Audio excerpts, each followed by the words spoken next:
Graça e paz, irmãos. Estamos de volta aqui e nesse estudo especial que nós estamos fazendo e vamos compor aqui história da igreja e fundamento da Escritura Sagrada também. Nesse dia super especial, 31 de outubro de 2017, comemorando 500 anos da Reforma Protestante. E falamos então no vídeo de abertura que a igreja vinha de um tempo de glória, de manifestações poderosas, de um crescimento exponencial que influenciou aquele mundo europeu conhecido, e esse ambiente do Império Romano entra em decadência com as invasões dos bárbaros, e o que substitui como fator estabilizador essa Europa não é mais um império que se fragmentou e não consegue garantir mais segurança dos seus cidadãos, mas o cristianismo. E a partir ali da cidade de Roma e da figura do Papa, que é o bispo, que vai ganhando essa proeminência, esse protagonismo além do que era normal na igreja primitiva por 3 séculos. Você não vê essa figura de um bispo acima dos demais, dessa maneira fora, né, do propósito de Deus. Mas então essa Europa se torna feudal, rural, e o cristianismo então entra num período grande de decadência por conta dessa atmosfera onde o novo nascimento, a conversão genuína, a experiência da espiritualidade pessoal passa a ser substituído por um cristianismo nominal, uma religião do Estado, e as pessoas não têm mais essa experiência profunda com Deus. E nisso há uma reação, chamada reação monástica, onde vários líderes fundam essas congregações, esses mosteiros, essas ordens monásticas, para buscar Deus, para ter experiência profunda de vida com Deus. E é nesse ambiente onde há alguma vida divina, onde há algum mover de Deus e onde o Senhor preserva as raízes do cristianismo, especialmente, como nós dissemos, as Escrituras Sagradas. E essa Idade Média começa a entrar em colapso, né, no que nós chamamos de Alta Idade Média, a partir do século XIV e século XV. Nesse período, então, a igreja entra em franco declínio, ainda mais trevas, ainda mais ausência da glória de Deus, e começa a haver um consenso na Europa de que a igreja precisa de uma reforma. Essa palavra reforma não foi introduzida pelos reformadores protestantes. Era um lugar comum. Havia um consenso geral dessa necessidade de reforma. E se você estuda, por exemplo, os reis católicos, Isabel, a católica, que foi mais ou menos contemporânea ali, de onde começa todo esse movimento na Alemanha, as 95 teses de Lutero e todas aquelas questões, havia uma iniciativa da própria coroa, da própria monarquia espanhola, por reformar a igreja na Espanha. Por quê? Porque nem os mosteiros agora, no final da Idade Média, eram mais lugares de vida, ou eles tinham caído numa formalidade, num intelectualismo vazio, sem vida, totalmente árido, ou num ambiente de completa licenciosidade, onde as pessoas que fugiam da ignorância, que queriam construir algum conhecimento e se formar em algum campo profissional, ou de pesquisa, ou de leitura, eles fugiam então daquela vida secular, porque a única opção que havia era a igreja e eram os mosteiros. E esses mosteiros então não eram lugares onde se praticava uma profunda espiritualidade, mas uma vida incoerente com aquela experiência cristã de santidade, de devoção a Deus, onde uma religião do coração fosse praticada. Então havia esse ambiente horrível de decadência espiritual, e os próprios papas tentaram, por vez, introduzir alguma reforma na prática da igreja, na cúria romana, na prática cristã e religiosa dentro dos mosteiros, mas isso foi inútil. Não se conseguiu grande coisa. E para alinhar as condições desse final da Idade Média, século XV, você percebe Deus alinhando fatores para trazer de volta ou para manifestar a reforma protestante de uma maneira poderosa e viva no século XVI. Então o que começa a acontecer? Lembra que a Europa agora era feudal, rural, ambiente de trevas, de domínio, o populacho ignorante praticando um cristianismo nominal, e há então um alinhamento de condições em que o comércio começa a ser restaurado, o comércio começa a acontecer. Então, rotas comerciais entre aquelas fazendinhas ou aqueles feudos que eram propriedades rurais espalhadas por toda aquela Europa, rotas comerciais passam a acontecer entre esses feudos e verdadeiras artérias de comércio começam a crescer em grau de importância. Isso durante séculos. E aquela antiga rota da seda que trazia produtos, porcelana, tapeçaria, especiarias, muitos outros produtos que vinham lá do Extremo Oriente, passava ali pela Pérsia e desembocava em Constantinopla, que antigamente era capital desse Império Romano do Oriente, ou capital do Império Bizantino. Então, através dessas rotas comerciais antiquíssimas, esses produtos vinham e eram comercializados por toda a Europa. Essas intersecções de estradas vão crescendo. E esses pontos de intersecção de vários feudos nessas rotas comerciais vão produzindo então uma outra revolução, que é a revolução urbana.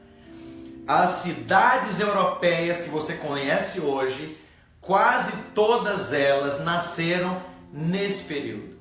Com o ressurgimento do comércio, há também um ressurgimento urbano, do burgo, ou da urbe, ou das cidades. Então esses pequenos ajuntamentos vão crescendo e vão ganhando importância, cada vez maior. Nós estamos falando aí de um movimento de séculos. E o que acontece como resultado disso? As primeiras universidades começam a ser organizadas nessas cidades. E começam então a se estudar as leis, a filosofia, as ciências. E um outro ambiente começa a acontecer, porque há riqueza, há dinheiro fluindo aí nesses lugares. E aquele antigo protagonismo enorme da Sé Romana, de Roma, começa então a perder importância à medida que outros centros começam a surgir. Você pode perguntar, quais centros? Lisboa, Coimbra, Porto, Sevilha, Toledo, Lyon, Paris, Londres, Edimburgo, Amsterdã, Rotterdam, as cidades da Alemanha, Munique, Colônia, Frankfurt, Praga, Milão, Gênova, Veneza, Florença, toda essa profusão de cidades que começam a ganhar importância e população e dinheiro e influência, vão fazendo declinar aquele peso absoluto da cidade de Roma e da Sé Romana. E uma outra coisa vem como consequência disso, que é a formação dos estados nacionais. Então esses territórios onde havia a mesma etnia e a mesma língua, começam então a se organizar em monarquias que vão ganhando peso militar, peso econômico e influência. Você tem a monarquia espanhola, você tem a Inglaterra, a França, as cidades-estado ali, como eu mencionei, Milão, Florença, Gênova, Veneza e tantas outras ali, vão ganhando importância cada vez maior, enquanto aquele peso inicial, ou aquele peso da época medieval de Roma, passa a competir em influência com esses outros centros. E o Papa, que era um príncipe, porque ele tem exército regular, e ele impõe pela força das armas, muitas vezes, o seu interesse político, a função dos principais cargos na igreja, de bispo, de arcebispo, de cardeal, era ocupado pelas principais famílias, as famílias mais ricas, as famílias que tinham dinheiro para comprar esses cargos. Então nós estamos falando de um ambiente em que Deus alinha as condições para que a reforma aconteça, mas do outro lado você tem um ambiente de completa decadência do cristianismo. E essa decadência vai se manifestando por uma igreja que não tem mais revelação das Escrituras Sagradas. O cânon que foi definido, o conjunto de livros sagrados que foi definido ainda na Idade Média para preservar os valores da igreja, passa a dar lugar a uma tradição que vai trazendo esses folclores pagãos introduzidos durante séculos e que chocam de frente com os valores e os fundamentos apostólicos da Escritura Sagrada. Então, coisas como o culto aos santos, o papel intercessório dos santos, o papel exagerado de Maria, a falta da centralidade de Cristo como o suficiente sacrifício para a remissão dos nossos pecados. Então vai se introduzindo uma série de coisas, por exemplo, aquilo que você pode fazer para merecer a salvação. Então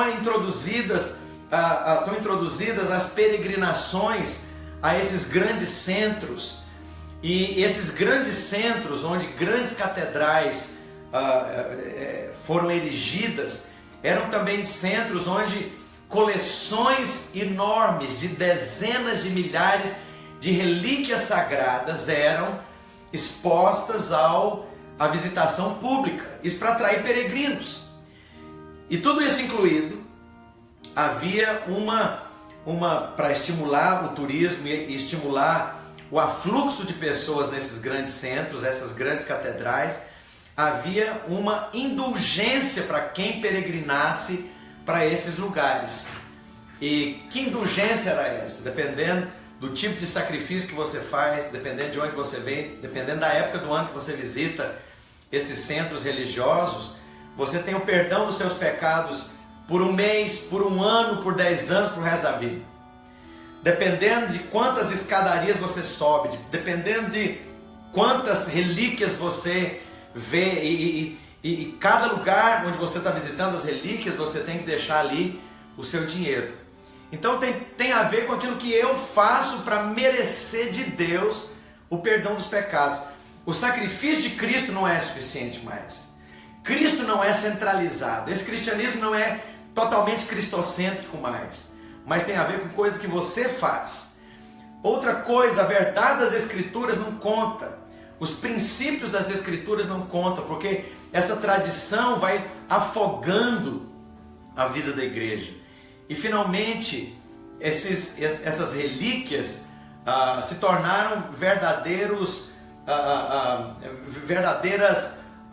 centros de competições entre essas grandes cidades, essas sedes de arcebispados, essas sedes episcopais. Então havia dezenas de milhares de relíquias que eram colecionadas. E Calvino, por exemplo, na época já da Reforma, ele diz que em toda a Europa havia 12 cabeças de João Batista sendo cultuadas em diferentes catedrais. Havia algumas igrejas que afirmavam possuir um espinho da cruz de Cristo. Outras que, além do espinho, tinham uma gota do sangue de Cristo junto com o espinho. Havia outras dessas relíquias que diziam que dentro daquela caixa havia uma certa quantidade do leite materno de Maria. O arcebispo da Mongúcia afirmava que ele possuía um ovo e uma pena do Espírito Santo. Havia tanta quantidade de madeira tida como verdadeira da cruz de Cristo que os reformadores e Erasmo de Roterdã diziam que daria para construir um navio de tanta madeira que eles diziam que era da cruz de Cristo. Então, toda esse asco, essa decadência, esse ambiente de decadência espiritual era comum na vida da igreja. E, novamente, você também, se não tem uma vida de méritos, você não se preocupe, porque depois de morrer você ainda tem a chance de ir para o purgatório. Você vai pagar com sofrimento os seus pecados, não é Cristo, é você que vai pagar sofrendo, até que você pagou e não deve mais nada, então agora você vai para o céu. Como assim? Qual o fundamento apostólico disso? E essa figura exagerada, né, de autoridade do bispo de Roma, que eclipsa todos os demais líderes cristãos, não há fundamento histórico dos primeiros séculos, dos pais da igreja, nem dos pais apostólicos, nem da igreja apostólica, que dê fundamentação para isso. E essa atitude exagerada desse homem, né, de protagonismo exagerado, cria também uma outra faculdade, né, um outro artifício, o artifício de publicar bulas de indulgência. Com essas bulas, mediante pagamento em dinheiro, você pode ter os seus pecados perdoados. Então, dependendo do valor que você paga, você pode ter X anos de perdão. Mas dependendo do valor que você paga, dando um pouco mais de dinheiro, você pode ter o perdão para a vida inteira. Mas não apenas isso, se você tem entes queridos que já morreram, você pode comprar as indulgências, pagando pelos pecados do seu pai, da sua mãe, da sua tia, da sua avó. E era corrente no início aí desse período da reforma, nós vamos voltar a esse assunto, que havia uma publicação: assim que as vossas moedas caírem no fundo do gasofilácio da igreja, as almas dos vossos parentes saltarão felizes do purgatório para o céu. Isso é muito triste. Agora veja bem, isso não se parece muito com aquilo que se pratica em algumas igrejas, tidas inclusive como evangélicas hoje? Então essa verdade da reforma protestante é aplicada para o nosso meio. Nós não devemos chegar e enxergar apenas esse catolicismo medieval, velho, ultrapassado, né?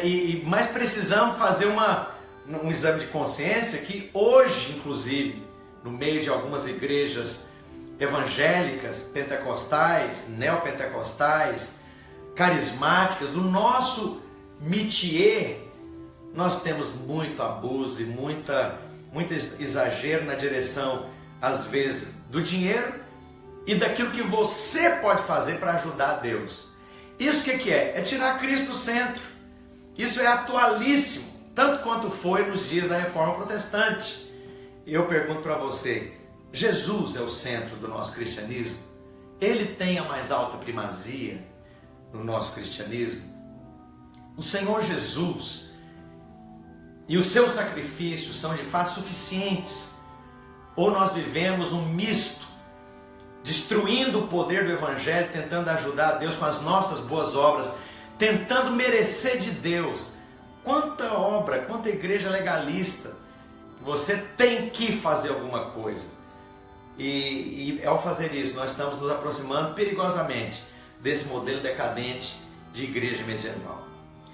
E estaremos juntos no próximo bloco, daqui a pouco. Podemos ter um intervalo de alguns minutos. E nós temos uma pergunta. 3 perguntas. 3 perguntas. Primeiro do William de Goiânia. William de Goiânia. Lutero deixou discípulos que marcaram épocas assim como ele marcou? Sim. Você vai ver que Philippe Melanchthon era um colaborador muito próximo de Lutero, um pouco mais jovem que ele, alemão, da região ali de Wittenberg também, na Saxônia. E esse homem foi muito estruturador da teologia luterana, ele escreveu muito, foi um grande colaborador de Lutero. E Lutero, por conta até da exposição pública exagerada, ele foi extremamente combatido, contestado e perseguido. E o Philippe Melanchthon teve um pouco mais de mobilidade. E quando Lutero morre, quem naturalmente herda essa liderança natural desse ambiente do movimento luterano foi Philippe Melanchthon, que era um discípulo, um colaborador íntimo de Martinho Lutero. Segunda pergunta, da Josineide Dios. Josineide Dios. De onde rotas... Ela não falou de onde? Fala de onde você é, para a gente poder soltar aqui. Essas rotas comerciais todas davam para Roma. Isso aconteceu no período do silêncio? Não, essas rotas comerciais, elas não davam para Roma necessariamente. Eram rotas que ligavam essas propriedades rurais que nós chamamos de feudos. Isso aconteceu no mapa da Europa inteiro.